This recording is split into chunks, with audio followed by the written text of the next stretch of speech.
CM Revanth Reddy Davos పర్యటన అయితే ముగిసింది. దావోస్ లో తెలంగాణకు పెట్టుబడులు వెల్లువెత్తాయి. 3 రోజుల దావోస్ పర్యటనలో భాగంగా పలు దిగ్గజ కంపెనీల అధిపతులతో ముఖ్యమంత్రి సమావేశమయ్యారు. తెలంగాణలో పెట్టుబడులు పెట్టాల్సిందిగా వారిని కోరారు. మొత్తం 10 కంపెనీలతో రాష్ట్ర ప్రభుత్వం కీలక ఒప్పందాలు చేసుకుంది. 1,32,000 కోట్ల మేర పెట్టుబడులకు ఒప్పందాలు కుదిరాయి. కొత్త ఒప్పందాలతో 46,000 మందికి ఉద్యోగాలు వచ్చే అవకాశం ఉన్నట్లు సమాచారం. ఇక ఇదే అంశానికి సంబంధించిన పూర్తి సమాచారాన్ని మా ప్రతినిధి భాస్కర్ అందిస్తారు. భాస్కర్,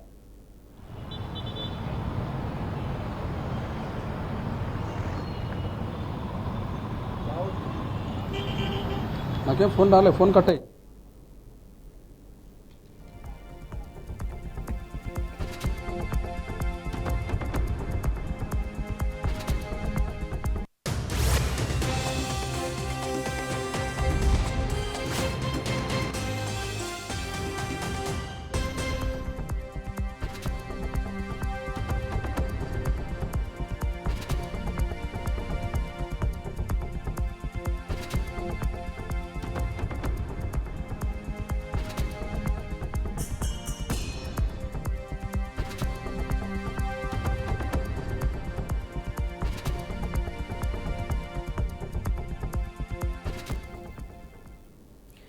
సీఎం రేవంత్ రెడ్డి దావోస్ పర్యటన అయితే ముగిసింది. దావోస్ లో తెలంగాణకు పెట్టుబడులు వెల్లువెత్తాయి. 3 రోజుల దావోస్ పర్యటనలో భాగంగా పలు దిగ్గజ కంపెనీల అధిపతులతో ముఖ్యమంత్రి సమావేశమయ్యారు. తెలంగాణలో పెట్టుబడులు పెట్టాల్సిందిగా వారిని కోరారు. మొత్తం 10 కంపెనీలతో రాష్ట్ర ప్రభుత్వం కీలక ఒప్పందాలు చేసుకుంది. 1,32,000 కోట్ల మేర పెట్టుబడులకు ఒప్పందాలు కుదిరాయి. కొత్త ఒప్పందాలతో 46,000 మందికి ఉద్యోగాలు వచ్చే అవకాశం ఉన్నట్లుగా తెలుస్తోంది.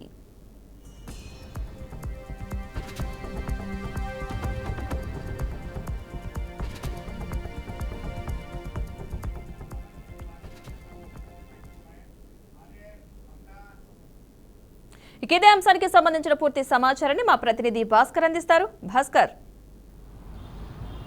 పద్మ, ఏదైతుందో తెలంగాణ సీఎం రేవంత్ రెడ్డి గత 3 రోజులుగా దావోస్ పర్యటన విజయవంతంగా పూర్తి చేస్తున్న పరిస్థితి కనిపిస్తుంది. ఎందుకంటే ఆ తెలంగాణలకు కంపెనీస్, ఇండస్ట్రీస్ ముఖ్యం, ఉద్యోగాల కల్పన ధ్యేయంగా ఇలా లక్ష్యం ఉన్నటువంటి నేపథ్యంలోనే సీఎం రేవంత్ రెడ్డితో పాటు ఐటీ శాఖ మంత్రి దుద్దిల శ్రీధర్బాబు కూడా ఇలా గత 3 రోజులుగా దావోస్ లో పర్యటిస్తున్న పరిస్థితి. ఆ నేపథ్యంలోనే ఏదో కంపెనీలు, ప్రధానంగా ఉన్నటువంటి కంపెనీలు మొత్తం తెలంగాణకు ఇండస్ట్రీ వచ్చే విధంగా, కంపెనీలు తీసుకొచ్చే విధంగా, ఉద్యోగాలు కల్పించే విధంగా పూర్తి స్థాయిలో తెలంగాణ పైన ఇండస్ట్రీల మీద ఫోకస్ చేసిన పరిస్థితి.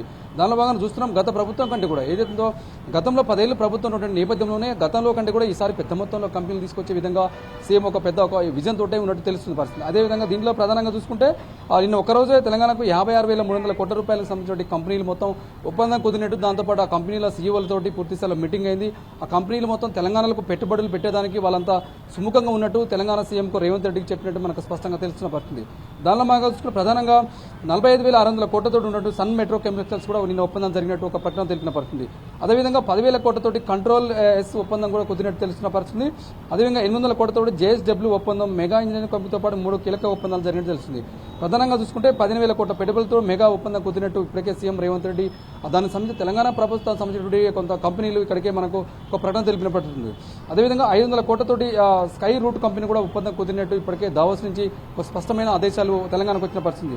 హెచ్సిఎల్, యూనియర్, విప్రో కంపెనీలతో పాటు విస్తరణ, ప్రధానంగా తెలంగాణకు ఉద్యోగాల కల్పన ఏదైతుందో రాష్ట్రంలో గతంలో ఉన్నటువంటి ఉద్యోగాల గతంలో టీఆర్ఎస్ ప్రభుత్వం గతంలో 10 ఏళ్లు అధికారంలో దానికంటే కూడా 10 ఏళ్లు ఉన్నటువంటి నేపథ్యంలోనే కాంగ్రెస్ ప్రభుత్వం అధికారంలోకి వచ్చి ఏడాది దీనికంటే ఎక్కువ కంపెనీలు తీసుకొచ్చే విధంగా, ఎక్కువ ఉద్యోగాలు ఇచ్చే విధంగా ఇలా తెలంగాణ ప్రభుత్వం కీలకంగా ఆదేశాలు తీసుకున్న పరిస్థితి చూస్తున్నాం మనం. ఎందుకంటే దావోస్లో సీఎం పర్యటన నేపథ్యంలోనే పెద్ద పెద్ద కంపెనీలతోటి కోట్లాది రూపాయలు తెలంగాణకు పెట్టుబడులు ఇచ్చే విధంగా పెట్టుబడులు తీసుకొచ్చి కంపెనీలు ఇక్కడ పెడుతున్న పరిస్థితి. ఆ కంపెనీలు తీసుకొచ్చిన తర్వాత ఉద్యోగాలు కూడా ఏదైతుందో కంపెనీస్ కనుక వస్తే కనుక తెలంగాణకు ఉద్యోగాలు ప్రధానంగా వచ్చే అవకాశం ఉంది. తెలంగాణ యువత లక్షలాది మంది యువత ఉద్యోగాలు లేక కొంత ఇబ్బంది పడుతున్న పరిస్థితి. ఆ యువతకంతా కూడా ఉద్యోగాలు కల్పించే విధంగా ఇలా తెలంగాణ ప్రభుత్వం ముందడుగేస్తున్న పరిస్థితి. దానిలో విధంగా చాలా కంపెనీలు, గతంలో ఉన్న కంపెనీలు కూడా, కొన్ని వైండింగ్ అయిన కంపెనీలు కూడా మళ్ళీ తెలంగాణకు వచ్చే విధంగా, మళ్ళీ పెట్టుబడులు పెట్టే విధంగా ఇలా రాష్ట్ర ప్రభుత్వం ఇలా కీలకంగా నిర్ణయం తీసుకున్న పరిస్థితి. ఒకవేళ కనుక కంపెనీస్ తెలంగాణకు వస్తే కనుక కంపెనీకి సంబంధించిన మౌలిక వసతులు ఏదైతుందో ఆ కంపెనీలో ఇలా ఎలక్ట్రిసిటీ కావచ్చు, వాటర్ కావచ్చు, అన్నికి ఆ రాష్ట్ర ప్రభుత్వం ముందడుగేసి వాళ్ళకు ఫెసిలిటీస్ కల్పించాల్సిన బాధ్యత ప్రభుత్వం ఉంది. అయితే ఆ నేపథ్యంలోనే దానికి సంబంధించిన కీలక ఒప్పందాలు ఇప్పటికే కుదిరినట్టు ఆ సీఎం రేవంత్ రెడ్డి చెప్తున్న పరిస్థితి. దానిలో భాగంగా ఇలా ముఖ్యంగా ఐటీ శాఖ మంత్రి దుద్దిల శ్రీధర్బాబు కూడా సీఎంతో పాటు దుద్దిల శ్రీధర్బాబు కూడా దావోస్లో పర్యటిస్తున్నారు గత 4 రోజులుగా. రెండు కంపెనీస్ ప్రధానంగా తెలంగాణకు వచ్చే విధంగా తెలంగాణలో అయితే ఎక్కడైతే అవకాశాలు ఉన్నాయో వాటర్ ఫెసిలిటీస్ కావచ్చు, ఎలక్ట్రిసిటీ ఫెసిలిటీ కావచ్చు, ల్యాండ్ కూడా ప్రభుత్వమే కల్పించాల్సిన బాధ్యత ప్రభుత్వం ఉంటుంది.